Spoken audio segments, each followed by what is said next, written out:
Budget का सबसे बड़ा चैलेंज क्या है? टैक्स बढ़ाने की मज़ीद कितनी गुंजाइश है? आमदन कम, अखराजात ज़्यादा, वजह क्या है? आइंदा माली साल 2022 से लेकर 2023 का 9,500 अरब रुपए का वफाकी बजट कल जुम्मे को कौमी असम्बली में पेश किया जाएगा। बजट के चैलेंज की बात करें तो पहले IMF की शराइत के हवाले से आपको बताते हैं। IMF की दो शराइत होती हैं। पहला, बजट खसारा काबू में हो, और दूसरा, तिजारती खसारा काबू में रहे। जब हम इस पर अमल दरामद करने में नाकाम होते हैं तो IMF शराइत लगाती है तो कसूर हमारा होता है। हमारे हर 100 रुपये आमदनी में 200 रुपये से ज़्यादा के अखराजात हैं, यानी डबल अखराजात हैं। किसी ने तो ये खसारा देना है। हम अब तक कर्जे ले लेकर गुजारा कर रहे हैं। अखराजात काबू करने की कोशिश नहीं हो रही।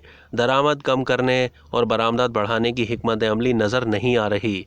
सनत को हमने नज़रअंदाज कर दिया है।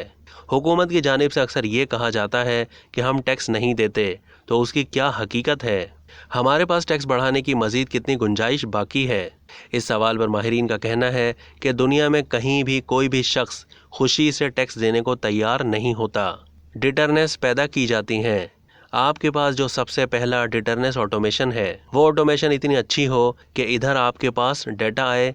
आपको सुनकर खुशी होगी, दुनिया के कई ममालिक में, स्वीडन, स्विट्ज़रलैंड वगैरह में टैक्स रिटर्न खुद बनाकर देते हैं। आवाम ने सिर्फ उसकी तस्दीक करनी होती है, और अगर आप उनकी दी हुई तारीख तक तस्दीक नहीं करते तो उनका बनाया हुआ टैक्स रिटर्न हतमी दुरुस्त समझा जाता है। जाहिर है उसकी वजह उनका बनाया हुआ निज़ाम है। दूसरा, हुकूमत की कार्रवाई कि अगर किसी शख्स को हुकूमत ने टैक्स चोरी पर पकड़ लिया तो वो कोई भी हो, फिर सज़ा लाजमी है। तो ये है डिटरनेस।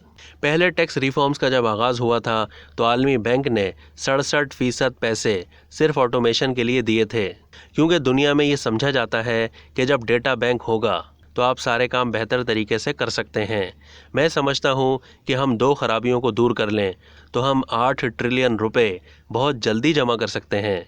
मज़ीद मालूमात के लिए डेली जंग के YouTube चैनल को सब्सक्राइब करना ना भूलिए, और फेसबुक के पेज को भी लाइक करना ना भूलिए।